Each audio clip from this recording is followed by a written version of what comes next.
Hey everyone, welcome to Ethical Point. I'm going to be your mentor today as we dive into an explainer that literally bridges the gap between deep, abstract philosophical theory and real-world, high-stakes public service. We're unpacking the 2024 UPSC General Studies Paper 4. Yeah, the ethics paper.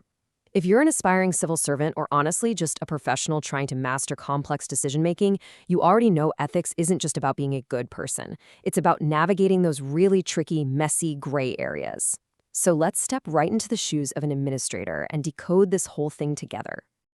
Okay, here's our roadmap for today's session. We'll decode the exact ethics question, explore the dimensions of human action, tackle professional decision-making dilemmas, look at the floor and ceiling concept, identify hidden biases and frameworks, and then wrap it all up with some hardcore UPSC mains exam strategy. Let's get into it. To ground us, let's look at the exact 150-word, 10-marker question that totally challenged civil service aspirants in 2024.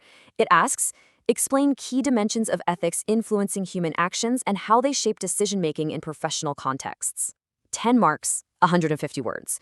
You've got to be precise, structured, and insightful. How do you actually do that? Well, you start by defining those key dimensions. Let's take a quick layman's pause right here to define our very first dimension, normative ethics. Think of this as the ultimate company rulebook or standard operating procedure, the one nobody actually reads until they're in deep trouble. It deals directly with the standard of right and wrong. When you're sitting in that administrator's chair, normative ethics gives you the baseline principles to choose morally acceptable actions. It's basically the foundational document of your professional behavior. But you might be playing the skeptic right now, thinking, wait a minute, what happens when strict rules actually cause harm? And that brings us to deontology, or duty ethics. This dimension is all about strict adherence to rules, laws, and universal moral obligations, completely irrespective of the final consequences. Under deontology, the action itself absolutely must be procedurally correct. Telling the truth or following the strict letter of the law is inherently right, even if it leads to a really uncomfortable or difficult outcome. On the flip side of duty, we have outcomes. This is consequentialism, also known as teleology. Here, you're evaluating the morality of an action purely on its final outcome. If you're a policymaker, this is usually your primary lens, utilitarianism. You're constantly asking yourself, which decision will lead to the greatest good for the greatest number of people?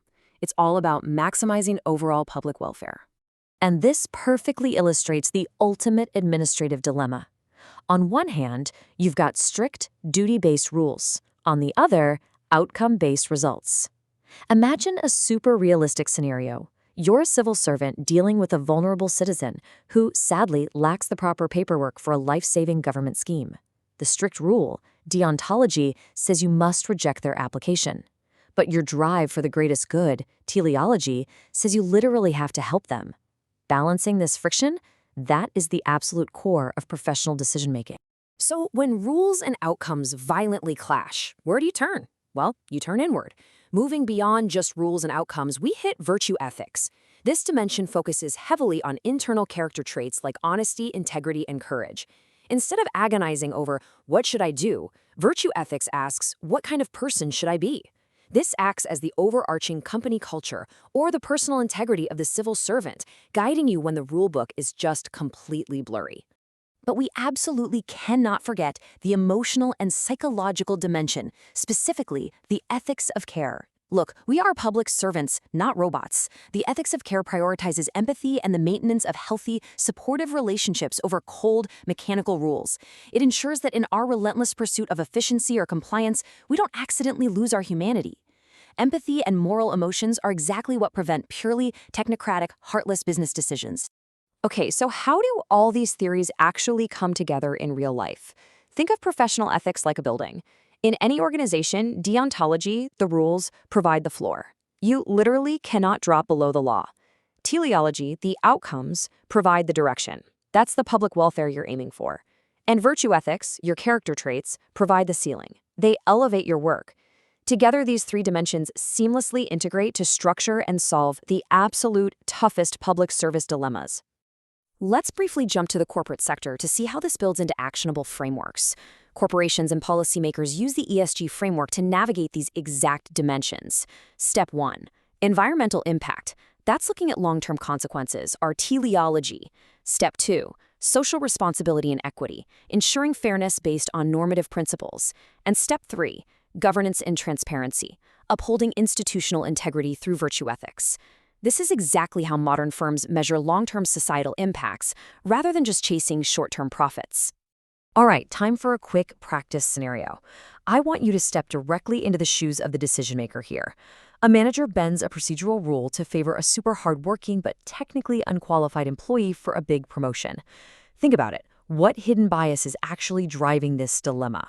We are moving into the meta-ethical dimension right here, examining the very nature and origin of our moral values. If you guessed subjective bias, you hit the nail on the head. The manager definitely means well, but they're letting personal loyalty completely cloud their judgment, overriding objective reality. And that reality dictates that institutional integrity requires absolute fairness and zero discrimination. Meta-ethical questioning is incredibly vital because it forces professionals to identify their own personal biases. You literally have to question your own assumptions to maintain institutional trust and equity. But hold on, we must also be careful not to apply our rules blindly across every single situation.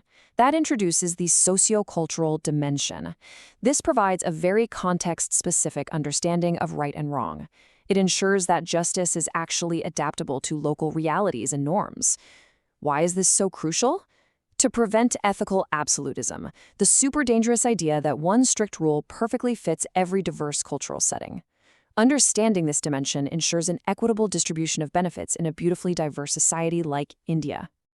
Now, let's shift gears to pure exam strategy. You need a massive, strong opening for your man's answers. Here is a high-scoring, standard definition quote that you can directly drop right into your introductions for instant impact. You might want to write this down. Ethics is not a single rulebook, but a composite of multiple dimensions that together guide human behavior. It immediately signals to the examiner that you fully grasp the multidimensional nature of the syllabus. And how exactly do you conclude a 10-marker? You provide a structured way forward. Your conclusion absolutely needs to emphasize a balanced human-centric administrative approach. First, you've got to balance legal compliance with moral soundness. Second, integrate context sensitivity. Third, actively avoid purely technocratic, cold decisions by leaning into empathy. And finally, foster institutional transparency to build rock-solid credibility. Looking ahead, here is our Trend Extrapolator. Based on this 2024 question, what can we realistically expect next? Well, first, definitely prepare for independent questions explicitly contrasting meta-ethics with normative ethics. Second, expect heavy, complex case studies, focusing on that core friction, duty versus outcome.